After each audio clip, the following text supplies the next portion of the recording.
nessa transição, muito se fala sobre como tornar um ambiente mais amigável, e aí hoje quem falou sobre isso foi o responsável pela comunicação da campanha de Lula, né? Ao longo da campanha toda, o Edinho Silva, ele defendeu a abertura de um diálogo agora com o presidente Bolsonaro e falou que uma foto do atual presidente com Lula ajudaria a baixar a temperatura do Brasil. O Edinho disse o seguinte, que o presidente Lula tem que tomar posse no ambiente de estabilidade institucional. Disse também que a gente tem que criar condições para isso e defende que se abra um amplo diálogo com as forças que foram derrotadas. Disse isso em entrevista ao jornal o Globo. Sakamoto, já imaginou essa foto? É possível? É plausível? Não imagino, mas enfim, seria um gesto. Também não imaginava que Bolsonaro fosse cumprimentar o Alckmin, por exemplo, ontem, e aconteceu. Mas tirar uma foto com o Lula, não sei não.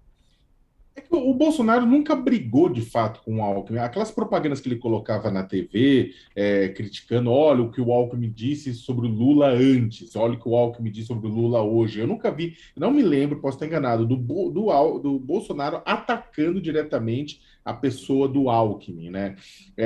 A relação era mais cordial. Ele tem uma questão com o Lula, né? E eu acho, sinceramente, que se o Bolsonaro fizer isso, é no intuito de salvar o próprio pescoço. Digo por quê? Porque na hora que deixar o governo, o Bolsonaro vai se tornar um cidadão comum de novo. E vai perder o foro privilegiado. E tem um monte de capivara dele, um monte de problema que ele vai ter que responder, de rachadinha, desvio de dinheiro, questão da CPI da Covid, mortos, genocídio, questão de corrupção no Ministério da Educação. Tem um monte de coisa que ele vai ter que responder e ele morre de medo. Ele vive falando, né? Ah, eu não quero ser preso. Ah, eu não vou ser preso. Ah, prenderam a ex-presidente da Bolívia. Então ele morre de medo disso. Então talvez uma aproximação para ele venha no sentido de ele tentar costurar uma saída negociada.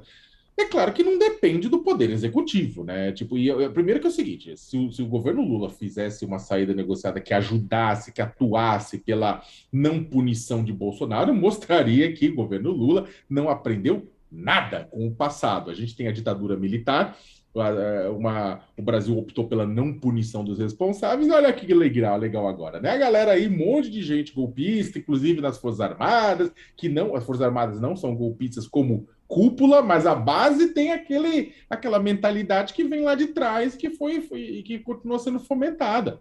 Então, é complicado. Esse golpismo que a gente vive hoje no Brasil, tipo, é também porque o golpismo de 64 nunca foi punido de fato.